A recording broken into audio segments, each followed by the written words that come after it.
Ok, bon après-midi. Nous avons aujourd'hui George en français, Anna, et c'est un entrepreneur, on pourrait dire, dans la Silicon Valley, ou bien qui va devenir entrepreneur. J'espère bien. D'accord. Et Georges m'a annoncé, enfin je l'ai rencontré au DBF et il m'a dit qu'il commençait une start-up. J'ai pensé que ce serait un sujet intéressant. Donc, bienvenue au programme franco-américain. Merci bien, merci de m'avoir accueilli. Donc, Georges, je voudrais peut-être commencer par te présenter. Tu es ici depuis quand et que fais-tu ici? Alors, moi je suis ici à San Francisco depuis septembre 2010. Mhm. Je suis arrivé ici pour une année de MBA, enfin Oui. Master Business Administration, Qui est sponsorisé par quelqu'un? qui est sponsorisé par moi-même Ah, d'accord, quand même. et les Ok. banques. D'accord. Je pense, voilà, c'est un risque qui est calculé et moi je passais une année super à apprendre différentes parties du business et puis ça m'a justement prêté à partir dans la voie de l'entrepreneuriat. D'accord. Et donc, j'assume que ce MBA était pour justement démarrer une boîte. J'avais pas l'idée tout à fait claire dans ma tête. J'avais plein d'idées. Tous les jours, on a des flashs à gauche et à droite. Et puis, c'est peut-être une bonne idée, c'est peut-être une meilleure idée. Mais l'idée complète telle qu'elle est dessinée aujourd'hui Elle dans est ma valide? tête et sur le business plan, bah, c'est le fruit de l'année de travail avec des gens, des À network l'école? events. Oui, à l'école et puis dans des network events, je parle avec beaucoup de monde. On a la chance à l'école d'avoir des CEO qui viennent parler Vous de leur voir. business et Qui vous êtes? ouais, je pose des questions, je lui dis, voilà, j'ai ces petites idées, et puis il me donne des petits insights, des petites idées, et Tu te dis puis si ça marcherait ou pas? exactement. Enfin, peut-être pas, personne ne sait en fait, parce que s'ils savaient que ça va marcher, ils vont prendre mon idée, Ah, ils d'accord. vont Mais ils l'appliquer. savent pas. Pardon. Mais par contre, ils donnent des orientations, voilà, je dis, voilà, je pense qu'il faut aller par là, je pense qu'il faut aller par là. Après, tout dépend de l'exécution, c'est ce qui fait qu'une boîte réussisse ou pas. Enfin, par l'idée. Donc finalement, ce MBA, c'était comme un bootcamp où tu apprenais à mettre en place un business. J'ai pris le temps à bien réfléchir à mon idée. J'ai Oui. complété l'idée avec de la formation qui est nécessaire pour ce type de business, notamment en C'était MBA. une idée que tu avais en Égypte, C'est en France d'abord. en France. Vu que ça fait quand même un bout de temps que je n'ai pas vécu en Égypte. Tu as Donc, vécu longtemps en France? 12 ans. 12 ans 12 en ans. France. 12 ans en France. On peut dire que tu es français alors. Je suis français. D'accord. D'accord. Voilà, donc l'idée je l'ai eue parce que j'ai une formation d'ingénieur à la base et puis je travaillais dans les développements de coopération et partenariat international et j'avais tout le temps l'idée mais c'était une petite idée et puis je me disais tout le temps ça va pas marcher, ça va pas marcher et puis en venant ici bah, c'est clair que le milieu et l'environnement très riche d'entrepreneurs à San Francisco et puis à Silicon Valley comme tu sais et bah ça fait que enrichir l'idée et puis à un moment donné il y a une flamme Qui a dit oui, ça doit être ça. et voilà c'est parti quoi voilà donc Et c'est ta après première idée? enfin en fait la première idée ça n'a rien à voir avec cette idée que j'ai Non. aujourd'hui D'accord. mais c'est vrai que bon avec les retours que j'ai eu le networking les gens que je parle avec et puis moi mes réflexions à partir en fait une idée dans la tête c'est elle a un shape mais une fois que tu commences à rédiger sur le papier ça change tu prends un premier feedback ça change complètement ça passe par des perturbations des moments de doute et Tu dois puis tout changer, ouais. ça change tout le temps c'est toujours en cours de changement Transformation. et puis on verra comment ça va se passer pour l'instant ça va bien j'ai des très bons retours Sur l'idée. voilà. Est-ce que ce MBA t'a permis donc d'apprendre à écrire le business plan ou c'est pas ça du tout? Non, non, pas spécialement. On n'a pas besoin de ça pour écrire un business plan, mais c'est juste que ça donne un peu plus de confiance et puis on sait où est-ce qu'aller chercher l'information.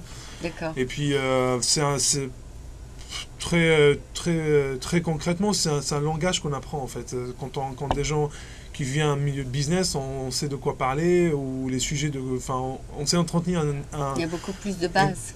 voilà, plus de base, plus de backup. Et puis moi, personnellement, je viens de formation ingénieur mécanique vibration, donc ça n'a rien à voir avec le business. Et du coup, vu que je travaillais plutôt dans le business, le développement, business development et développement international, avoir quand même des bases en finance, en accounting et puis en gestion de projet, c'est toujours intéressant. Voilà. Mais après, c'est clair que ça a valeur ajoutée un MBA, c'est clair. Oui. Cette idée donc n'a rien à voir avec la mécanique. Ah non, non, je fais un master en mécanique et je dis toujours à mes parents, j'ai fait 7 ans d'études d'ingénieur pour s'assurer que c'est exactement le chemin que je veux pas poursuivre ou prendre dans ma vie. Ouais. C'est clair que, bon, j'adore, je suis un fan de tout ce qui est mécanique, tout ce qui tourne. Après, je sais que c'est pas ça que tu voulais faire. C'est pas mon carrière. Non, c'est pas mon carrière. Moi, je suis plus attaché aux cultures, aux nouvelles... et contact humain. Et contact humain, exactement. Donc tu voulais pas être derrière un bureau. Non, pas derrière un PC à faire des simulations pour des heures. Donc j'ai déjà fait, c'est pas... À l'école. Ouais, je vais à l'école, on a une patent à notre nom avec mon équipe avec qui on travaille. Donc voilà, ma dose... Ta dose devant le computer est voilà, finie. c'est fini, je pense. Oui, d'accord. Et donc, cette idée que tu as est dans quelle industrie?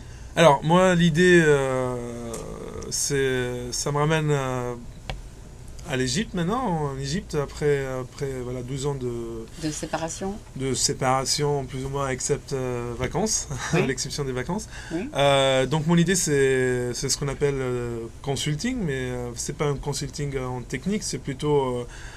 facilitation de business, donc operation facilitator. Donc vous voulez s'installer, vous êtes un foreign investor, vous voulez s'installer en Égypte, vous parlez pas la langue, vous connaissez pas les avocats, vous connaissez pas les lieux, vous savez pas comment avoir des licenses. Donc moi je m'occupe de faire de votre business plus confortable, plus facile, et puis vous donner un feedback de quelqu'un égyptien qui connaît la culture, qui habite là-bas. Bon, cette pratique, je dis pas qu'elle n'existe pas. Elle existe et est pratiquée par les chambres de commerce américains, français, allemands, qui sont basés en Égypte depuis longtemps. Depuis très longtemps. Ils ont une taille assez conséquente. Par contre, eux, ce qu'ils font, ils font un mix and match. Donc, vous travaillez dans l'électronique, vous arrivez à l'ambassade ou aux chambres de commerce, vous demandez où est-ce qu'on peut trouver les fournisseurs qui travaillent dans l'électronique ici. Bah, ils vous disent, voilà, c'est monsieur. Par contre, moi, Joban, ce que la société pratique, en fait, c'est que on suit le projet. C'est pas seulement quand... Ah, tu vas pas juste seulement leur donner des contacts. Non, pas seulement le contact, mais vous n'êtes pas là, vous n'êtes pas en Égypte, vous poursuivez votre business à l'étranger. Et ben moi, je suis pour vous, je fais du reporting, j'assiste aux réunions, je vous fais du conseil. Et puis, bah, ça dépend des clients. Enfin, moi, j'ai 3... Et tu peux faire ça d'où? Alors moi, je serais basé en Égypte. Moi, je fais tous mes dossiers au San Francisco et au Caire. Je rentre en Égypte pour justement suivre les affaires. Pour lancer ça? Pour lancer la société et puis suivre les affaires parce qu'on commence à avoir des clients intéressés. C'est vrai? Ouais, j'ai quelques petits clients.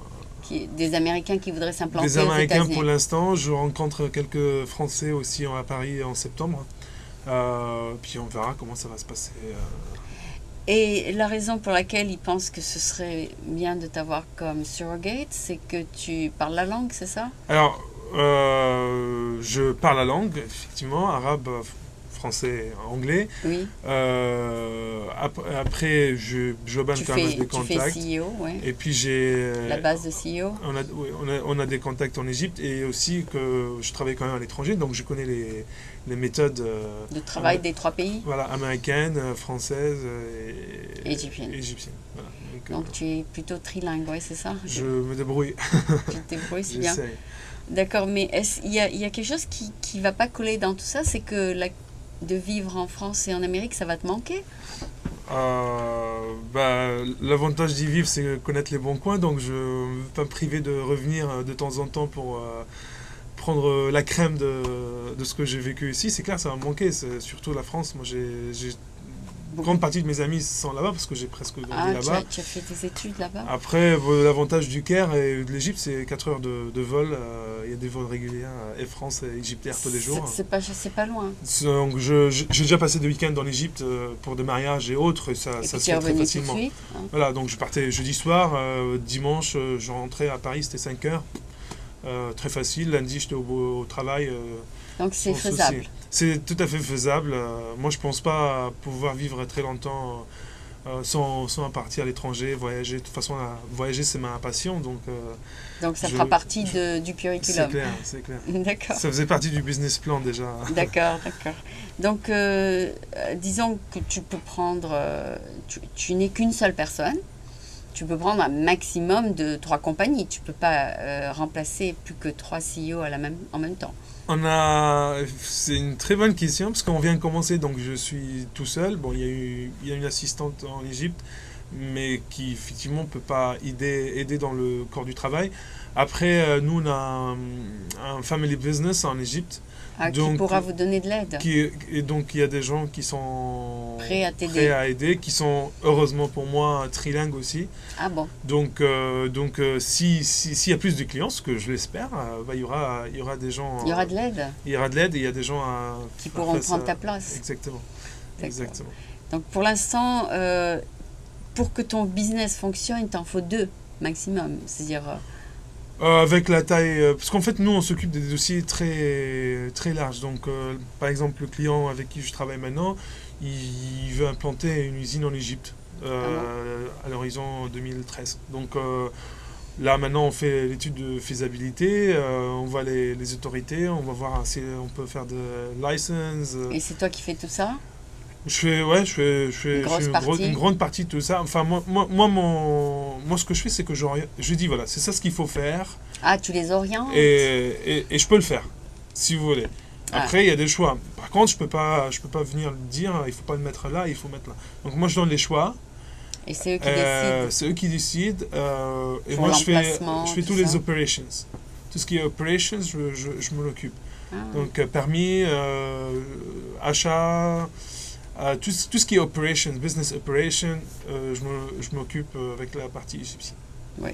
Et surtout que ta base est dans les maths et tout ça, donc tu as une très bonne discipline de tout ce qui devrait être fait et dans la séquence. C'est vrai que ça aide beaucoup dans le project management. Voilà. C'est bizarre de le dire, mais c'est vrai qu'avoir quand même des bases d'ingénieur, ça donne une approche différente. Je suis pas doué en ingénierie, pour être honnête, je suis pas un mathématicien exceptionnel, mais c'est juste ça donne une approche un peu plus systématique, plus analytique. Voilà, c'est ça ce que je veux dire. Exactement. Oui. Et donc, ce qui te ramène vers l'Égypte, c'est quelque chose quand même. C'est peut-être la famille. Alors c'est beaucoup d'événements en fait. C'est une très bonne question. Déjà une partie de la famille qui est toujours en Égypte. Et puis 2. Tu as envie de retourner? Moi j'ai envie de retourner parce que surtout j'ai pas participé à la révolution pour longtemps parce que j'ai été là.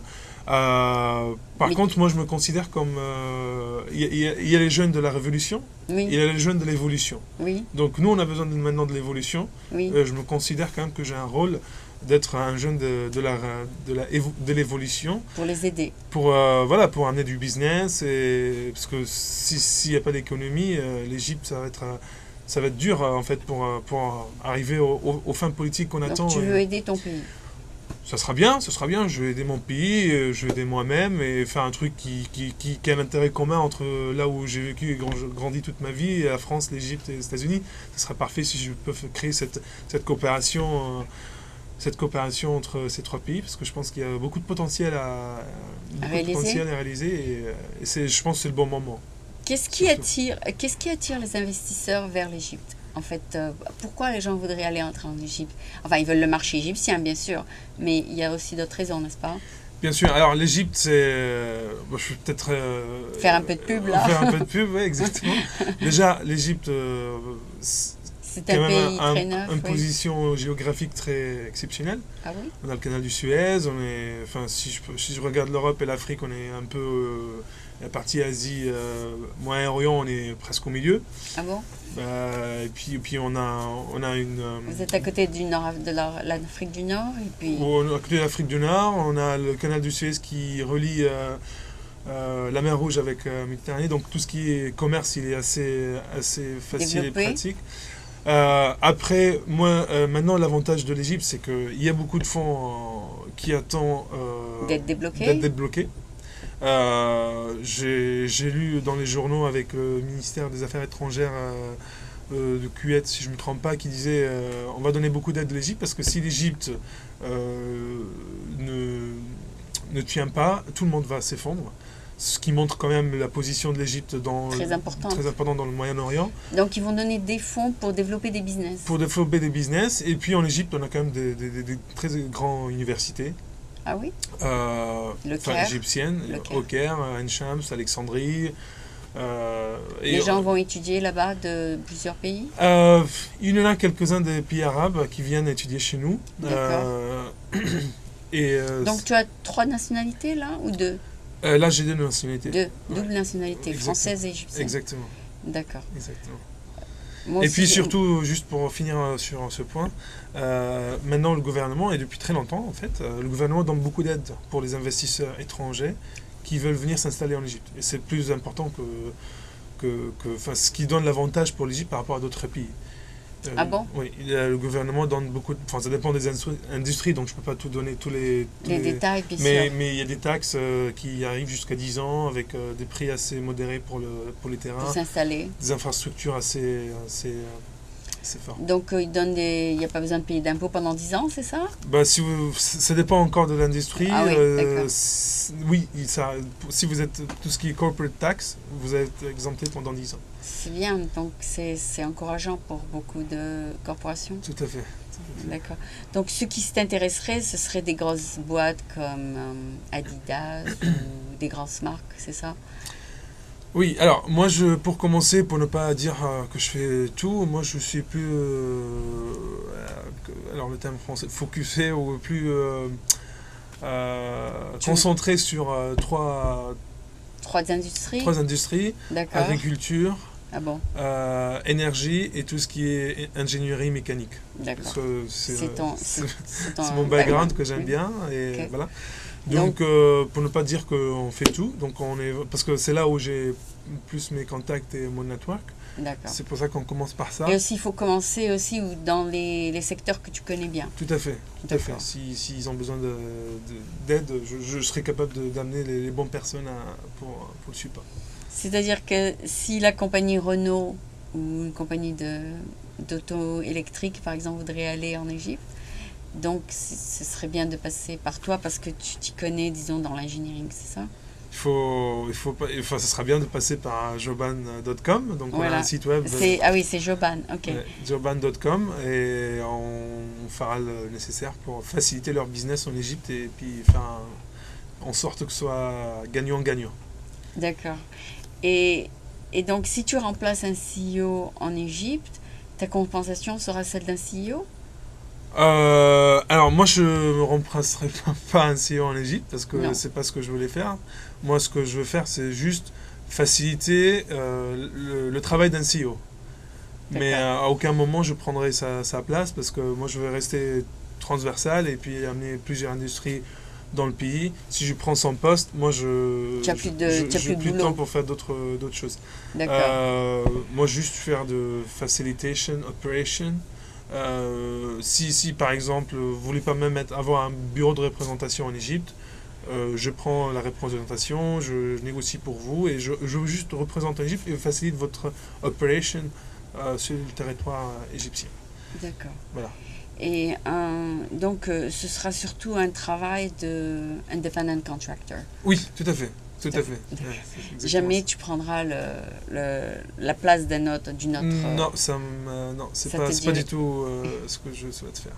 D'accord. Mais éventuellement, donc toi, tu es donc le CEO de Joban. Exactement. Enfin, CEO, c'est un gros mot. Quand je suis premier de ma classe quand il n'y a personne, mais oui, je suis le CEO de Joban pour l'instant. D'accord. Donc, pour l'instant, est-ce que Joban a déjà un bureau en Égypte? On a un bureau en Égypte.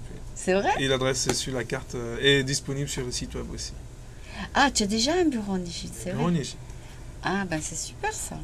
Donc, la personne qui est en Égypte en ce moment, c'est ta secrétaire? Oui. Enfin, ma secrétaire qu'on partage avec plusieurs d'autres entrepreneurs amis. Amis, d'accord. Et donc, est-ce que tu as rencontré d'autres personnes d'Égypte dans ta classe MBA? Alors, non, j'ai pas rencontré d'autres Égyptiens parce que enfin, c'est l'avantage de mon école, c'est une école très internationale et donc on a sur 100 étudiants, on a 60 différentes nationalités. Et tu étais le seul? Et j'étais le seul Égyptien. Alors l'avantage c'est que pour ma société, pour Joban, c'est que nous on fait exactement ce que je viens de décrire pour les investisseurs étrangers, pour les investisseurs égyptiens. Donc vous avez une usine en Égypte et vous les distribuez à l'étranger, Mm. et ben nous on s'occupe de ça aussi. Ah bon? Donc on le fait dans les deux sens et on a des partenaires en France, en Turquie, Russie, Inde. On a des contacts en Chine et on développe des relations aux US maintenant. Super. Donc voilà, on travaille là-dessus et c'est une partie où l'école m'a aidé à développer, c'est voilà, les contacts internationaux. Et j'ai des partenaires un peu partout dans le monde maintenant. Enfin, j'espère que ça va se développer encore plus. D'accord. Et quand tu dis que l'Égypte aide les compagnies à venir en Égypte, est-ce qu'ils t'ont aidé à toi? Pardon, est-ce que... Est-ce qu'ils t'ont aidé à toi? Ah, moi je suis égyptien. Pour l'instant, je n'ai pas demandé une aide particulière. Financière, non? Pas pour l'instant. Si les deux, trois clients qu'on a aujourd'hui s'avancent bien, je pense que ça va aller gentiment. Financièrement? Ouais, gentiment. Vu que j'ai pas un coût de structure, j'ai pas besoin d'acheter un terrain, j'ai juste mon bureau que je loue et une personne qui m'aide. Voilà, donc j'ai pas besoin forcément Donc il y a deux salaires et puis le bureau et le... C'est pas une grande structure à mettre en place. C'est l'avantage du business plan en fait. D'accord, c'est d'aller tout doucement. Gentiment. Gentiment, d'accord. Mais c'est une bonne idée, en fait. Une fois que tu la développes pour l'Égypte, tu pourras la développer pour éventuellement d'autres personnes, pour d'autres pays. C'est ça? Yeah, tout à fait. En fait, l'idée, c'était voilà, construire ce réseau un peu international, Ah, d'accord. de partenaires internationaux. Donc, j'ai le cas, par exemple, de mon partenaire russe, que c'est un très bon ami à moi. Et j'ai rencontré un homme d'affaires égyptien qui voulait acheter un terrain en Russie. Alors tu l'as appelé. Et du coup, je l'ai appelé, je dis, bah, attends, j'ai quelqu'un qui peut t'aider. Et en fait, c'est comme ça qu'on... Donc vous faites une petite commission, c'est ça? Une très petite commission. Non, Mon business n'est pas encore avancé. Non, donc mais je sais c'est-à-dire pas. de mettre des gens en contact, Oui. il faut être payé. C'est quand même le corps de notre business. Donc Oui. la réponse c'est oui. Après, vu que c'est pas moi qui fais tout le travail pour eux, donc c'est la grosse partie de la commission va à mon partenaire russe. D'accord. Après, Le reste, c'est entre toi et ton voilà, copain. voilà. D'accord. Oui, enfin, c'est tout des contacts d'amis, mais quand c'est le moment d'être payé, il faut que ce soit sur papier, n'est-ce Oui, pas? oui, bien sûr, bien sûr. On travaille quand même avec des avocats, des contrats. Pour s'assurer que tout le monde est content parce que les bons comptes font les bons amis. Donc, ça c'est bien, oui, parce que tu vas te faire plein de copains, mais il faut aussi Ouais. te payer, n'est-ce pas? donc Il faut essayer de payer. Est-ce que dans la culture égyptienne, les gens font des favors sans demander à être payés, des trucs comme ça? C'est un peu dans la culture là-bas, non? Les gens donnent un conseil gratuit, donnent un truc. Mais ici, c'est beaucoup plus payant, n'est-ce pas? On ne donne rien pour rien, n'est-ce pas? Tout à fait. C'est vrai qu'en Égypte, c'est plus Ami, amical et puis favors. retourner, tout Voilà. ça. Après l'avantage, on dit gratuit, mais en fait, rien n'est gratuit parce que on sait très bien que le jour où on a besoin de cette personne qu'on a aidée, ils sont toujours là et puis c'est un trust en fait. C'est un échange de temps. Voilà, exactement.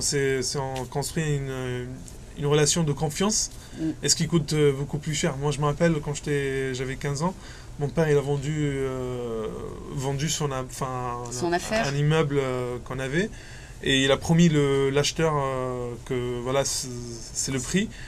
Et une heure après, on a eu je sais pas 20% de plus et il n'a pas voulu vendre parce qu'il a donné sa parole au premier. C'est vrai? Donc bon, maintenant avec tout ce qui se passe, c'est de moins en moins, mais il y a des gens quand même qui ont leur parole. ça, et voilà, ils traînent le mot, le parole compte et plus qu'on va dans le sud, plus les gens ils tiennent leur parole sur des montants. Je l'ai déjà vu plusieurs fois sur des montants qui très sont énormes, colossales. très gros.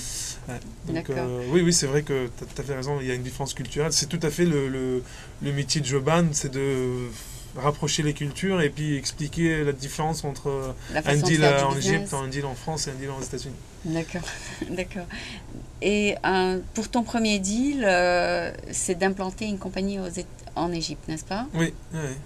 Donc- Et donc là, maintenant, étant donné que tu as quitté depuis 12 ans l'Égypte, est-ce que tu as toujours des contacts là-bas? Ah oui, oui, parce que je reviens souvent, j'ai toujours la famille, j'ai beaucoup d'amis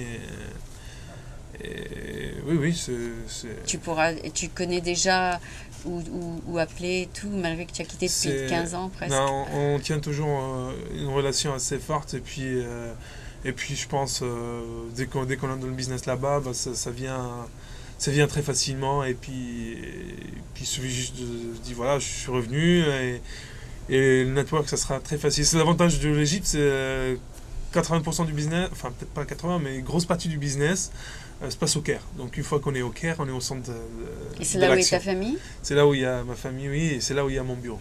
Ah d'accord, Ouais. c'est le Caire. Ouais. 80%, c'est quand même pas mal. Enfin, je donnais ça, mais c'est peut-être très exagéré. Je retire le pourcentage, mais il y a beaucoup de travail. Enfin, il y a quand même 24 millions d'habitants en Égypte qui habitent au Caire. Ah oui, Ouais. c'est Il y a, immense. il y a C'est presque 80 un pays. millions d'habitants en Égypte, dont 24 ou peut-être un peu plus qui habitent au Caire. Donc c'est quand Ah, même c'est immense. une grande concentration de travail et de population ici. D'accord. Et peux-tu nous parler un peu de l'économie de l'Égypte? Parce que, bon, tu es parti depuis longtemps, mais quelle est l'économie principale de l'Égypte? Alors, l'économie, enfin, par rapport à l'exportation quand même, si on parle de, parce que c'est ce qu'on voit plus à l'étranger, il y a beaucoup de fruits et légumes qui viennent de l'Égypte. C'est pour ça que tu veux faire C'est l'agriculture? pour ça que j'aimerais bien y être. On a le coton égyptien, bon, c'est très connu, c'est quand même... C'est exporté dans le monde? C'est exporté, c'est la plus haute qualité De coton du enfin, monde? je sais pas dire du monde, je suis pas l'expert du coton, mais c'est très connu.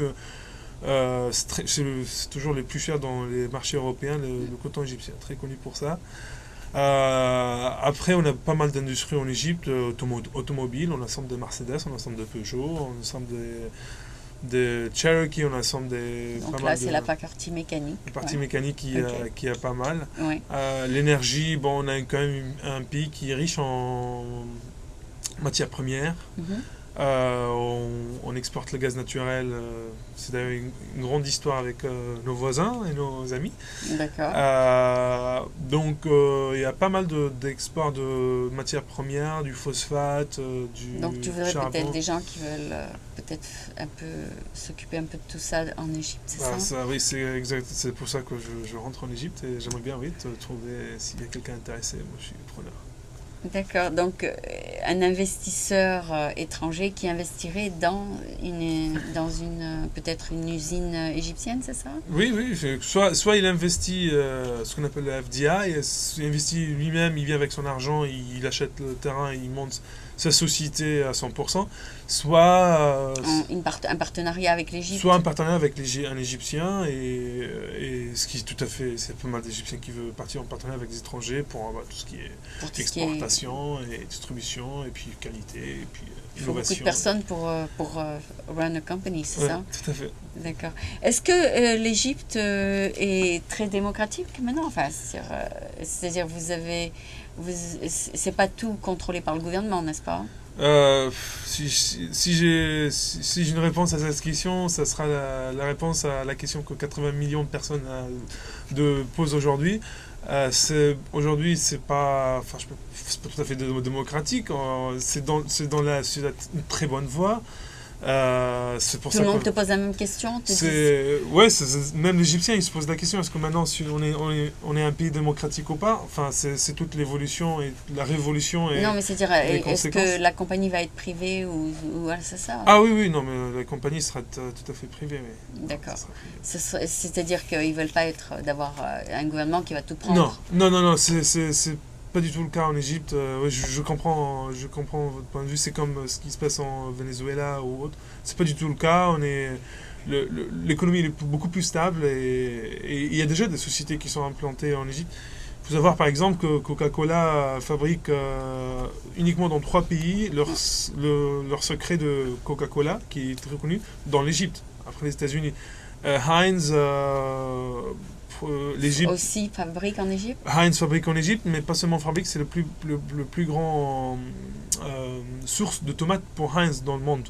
Ah oui? C'est en Égypte. Après, il y a toutes les sociétés qui sont implantées en Égypte, P&G, McKinsey, enfin il y a toutes les sociétés qui prennent leurs matières premières là-bas, qui sont basées en Égypte. L'Égypte en fait c'est pas tout à fait développé, mais on a toutes les infrastructures, il y a tous les moyens, il y a beaucoup de sociétés déjà qui sont là-bas, il y a beaucoup de potentiel en fait qui reste à exploiter, mais il y a quand même une belle partie qui est déjà exploitée et qu'il y a des sociétés bien installées et que ça marche très bien. Et ça marche très bien, d'accord. Donc c'est un pays, disons, on peut dire que c'est un pays stable, où qu'on peut investir la tête reposée, c'est ça? C'est très dur à dire maintenant que c'est stable. Vu tout ce qui se passe, on attend le gouvernement qui va arriver dans quelques mois. Les élections sont normalement en septembre. Démocratique, oui. Démocratique, on espère. Ouais. C'est pour ça qu'il y a eu cette révolution. Après, oui, je pense que c'est un pays stable. Une fois qu'on a un régime un peu plus serein, d'ici 1 an, ça sera un pays très stable, productif et je conseille à tous les investisseurs de venir regarder et je suis sûr qu'ils seront convaincus d'y rester et investir. En tout cas, c'est admirable que tu sois le seul Égyptien qui va sortir d'un MBA. Donc tu vas apporter peut-être une façon de faire les affaires qui va peut-être s'imprégner sur d'autres personnes, qui va donner une façon de faire aux Égyptiens. Et tu seras peut-être un modèle. Ah bah j'espère, je vais pas... Non, c'est-à-dire que des fois, on ne sait jamais l'impact d'une seule personne. Parce qu'une seule personne va conseiller une autre va conseiller une autre. Et puis tu dis, ouais, voilà, Georges, il revient des États-Unis et il dit qu'il faut faire comme ça. C'est clair que dans ma tête, si je commence à embaucher des gens pour la société, tu vas les former à l'américaine. Moi, je vais chercher toujours des jeunes parce que j'y crois toujours. Ils sont mieux formables. Ils sont mieux formables, ils ont plus de motivation. Moi, j'aime bien le mot motivation. Ils ont plus d'énergie aussi. Motivation à apprendre surtout. Et on peut tout leur apprendre à zéro, c'est ça? C'est ça l'idée. Les autres, ils ont déjà des notions. Non, ils ont beaucoup d'expérience qui compte beaucoup. Mais moi, j'avais beaucoup de mal quand j'étais jeune à trouver un travail après mes études. Ah bon? Et beaucoup de mal. J'ai souffert comme tout le monde.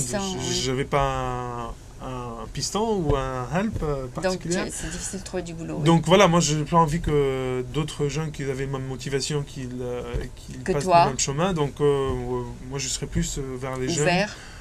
Puis après s'il montre qu'il veut apprendre et qu'il ne fait pas beaucoup de bêtises, pourquoi pas.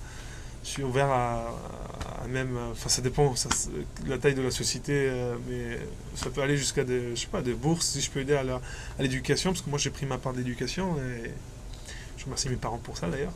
Bien. Après, s'il y a les moyens... il paraît, donc, maintenant que tu as vécu en France, est-ce que tu penses que le code d'éthique en Égypte est beaucoup plus élevé qu'en France? Parce qu'en France, c'est un peu la truance. Je ne vais pas commencer par faire il y a beaucoup de problème politique, mais... Oui, non, mais il y a beaucoup de, disons, unethical things. Ouais.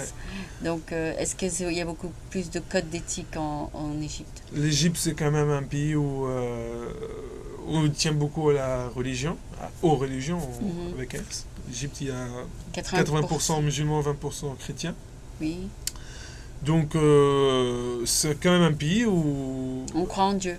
On croit en Dieu depuis 5000 ans. Donc, même avant, quand il n'y avait pas les chrétiens, les musulmans et les autres religions, on croyait au roi, au pharaon. Et avant le pharaon, on croyait au soleil. Et avant, on croyait au Nil. Donc, il y avait toujours un Dieu depuis 5000 ans dans ce pays.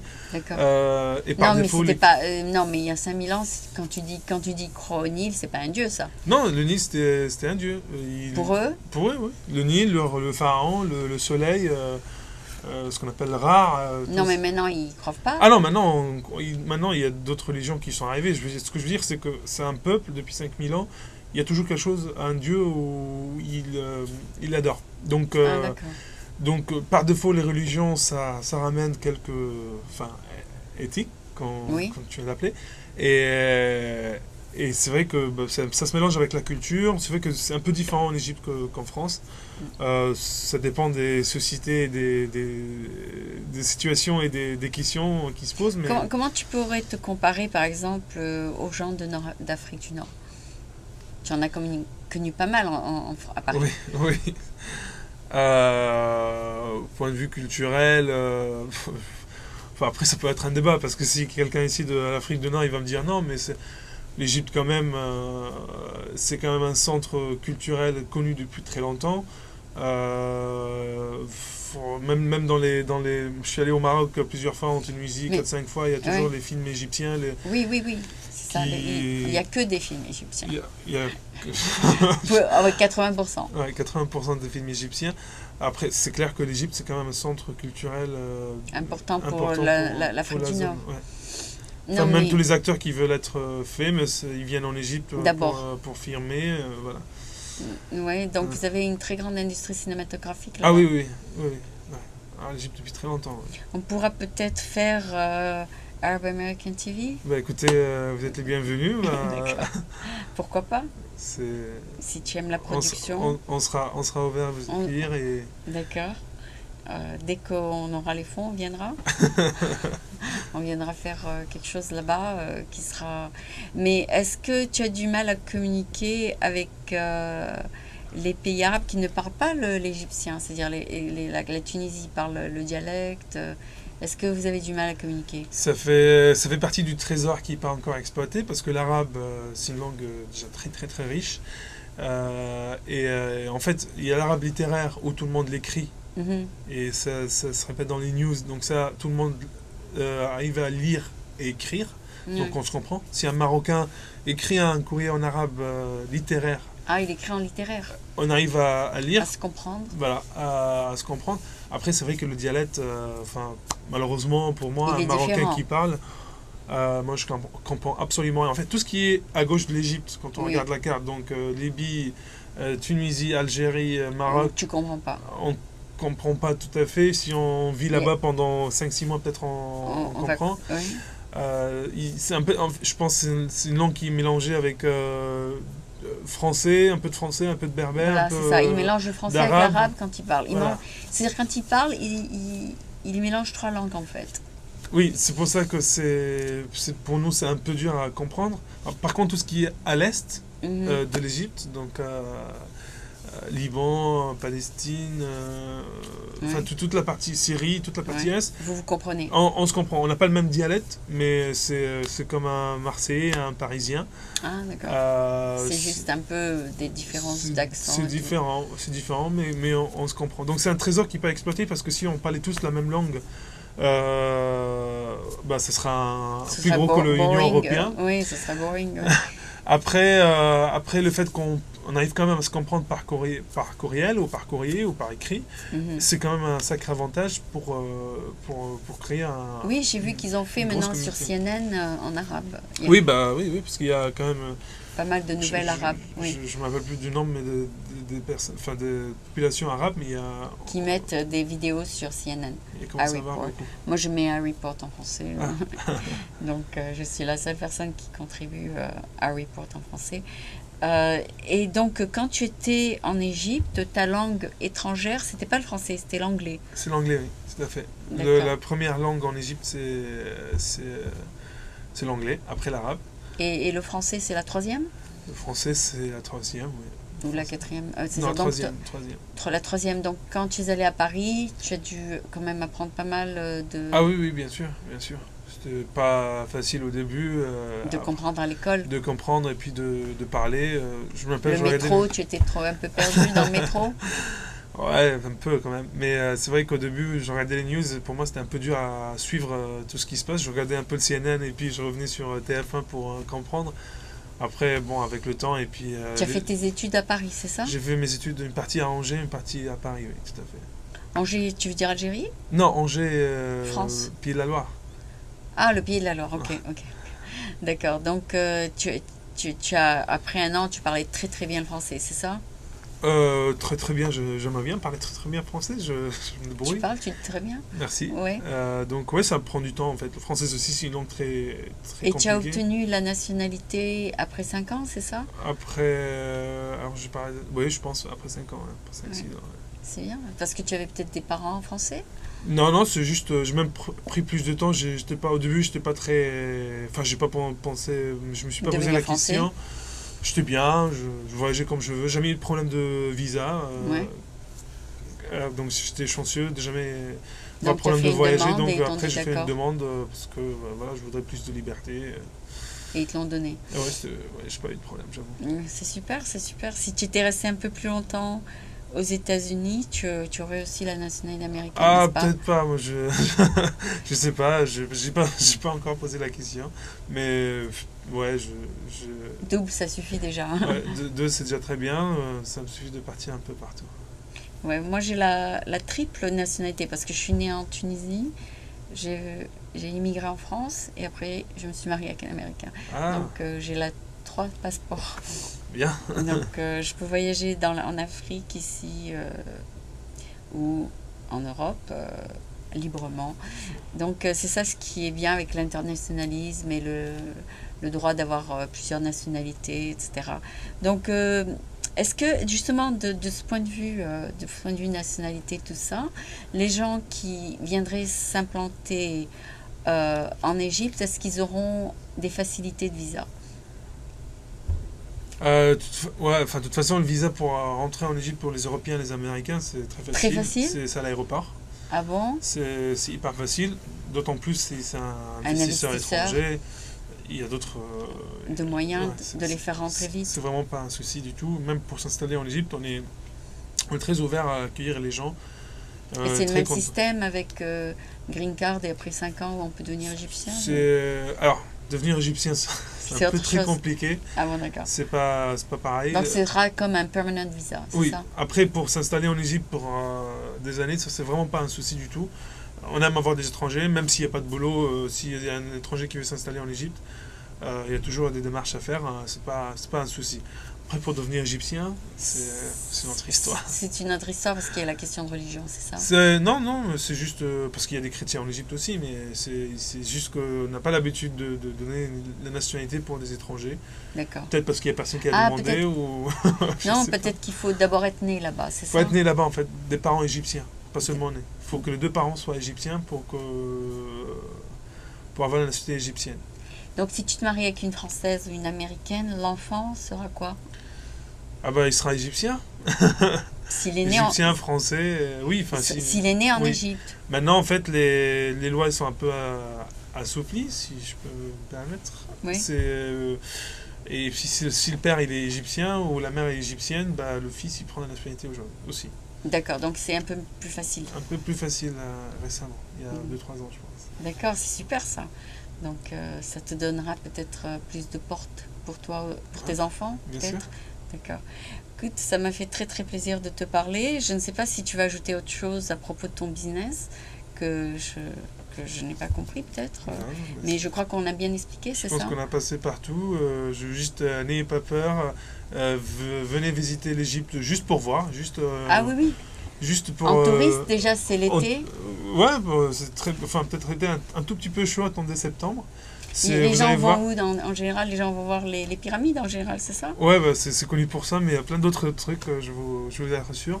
Et Il puis y a les plages peut-être? il y a super plage diving, il y a le désert à visiter, il y a Ah tous oui. les monuments au sud de l'Égypte. Et puis. Toi, tu habites en pleine ville. Ah, moi j'habite au Caire en fait, D'accord. pas très au centre, mais au Caire. D'accord. Et ça, c'est très chaud, non? Ah oui, les températures, Un peu chaud en été. D'accord, c'est à peu près 30 degrés, À c'est ça? 40, c'est vrai, 40, 45. Ah, d'accord. C'est Donc, pour ça que je dis en septembre c'est un peu mieux, mais si vous allez au bord de la mer, c'est parfait. et si tu rentres en Égypte, ce sera quand? Bah, je rentre en fin août. Fin août, donc Ouais. ce sera un peu plus cool. C'est un peu, ça commence à être un peu plus cool. D'accord, d'accord. Donc tu pourras un peu. Parce que ici, bon, 75 et puis Fahrenheit, c'est. Par exemple, aujourd'hui, c'est pas si mal que ça. Ouais, ça va aujourd'hui. Ça va. Ok, bon, ben écoute, ça m'a fait très très plaisir de te connaître. Parce que j'ai jamais vraiment interviewé quelqu'un de ton pays sur mon programme. Et donc, c'est un double honneur pour moi. Merci. Ça fait C'est 23 un ans pour moi aussi. 23 ans et demi que je fais ce programme, donc c'est très bien que tu sois passé. Et j'espère que qu'on gardera quand même le contact. Bien sûr, Aline, et je vous attends pour prendre le premier shot TV Égypte au franco-américain en Égypte. Oui, oui, ça serait super parce que, bon, américaine, comme je le disais, c'est tous les pays du monde parce qu'il y a toutes les nationalités ici. Il y a il y a une présence de combien d'Égyptiens à San Francisco? Ouf, moi j'en ai connu une vingtaine, mais je Il y pense en a qu'il y pas en tellement. a, il y a, je sais pas, 10 000, 15 000, je sais pas, Je sais pas. j'ai pas, Tu es j'étais quand plus même dispersé à connaître plus de monde que focusé sur une seule sur nationalité. nationalité, donc Donc, mais il y en a pas mal. avec le consulat, c'est peut-être 10 000 dans la baie, c'est ça? J'imagine, ouais. Oui, J'imagine 10 000. d'accord. Il y a quand même Egyptian Chamber? Non. Of Commerce, Oui, here, oui. il y a Il y a beaucoup de... Arab Chamber of Commerce. Mais il y a une activité qui est extraordinaire à Washington pour les businessmen égyptiens. Oui. J'ai assisté d'ailleurs à une conférence il y a 2 semaines à Washington Ah oui? avec l'USTDA et le Chambre de commerce égypto-américain. Donc il y a une énorme activité qui se passe là-bas et ils sont assez... D'accord. Non, assez parce que actifs. je sais qu'il y a la Arab American Chamber. Donc, je sais pas si tu as déjà visité. Non, j'ai pas encore visité. D'accord. Et il y a aussi, pour les restaurants, il y a El Masri Egyptian Restaurant. Oh, Sur non, j'ai entendu parler. Tu as entendu? Ouais. Ok. Donc, bon, c'est vrai qu'il n'y a pas tellement, mais vous faites une petite marque et puis vous retournez parce que ça devrait être beaucoup mieux en Égypte. D'accord. Ben, écoute, ça m'a fait très, très plaisir de te connaître et je te souhaite plein de succès. Merci beaucoup, Et Aline. j'espère qu'on gardera quand même le contact. Bien Merci. sûr. Donc, le site, c'est voyons, www.joban.com. Joban. Joban.com. Joban. Gjardin, OBANE.com. D'accord. Et ça n'a rien à voir avec ton nom. Enfin, c'est Non, un nom Non, c'est un nom fictif. fictif. D'accord. Merci beaucoup. Merci, Aline.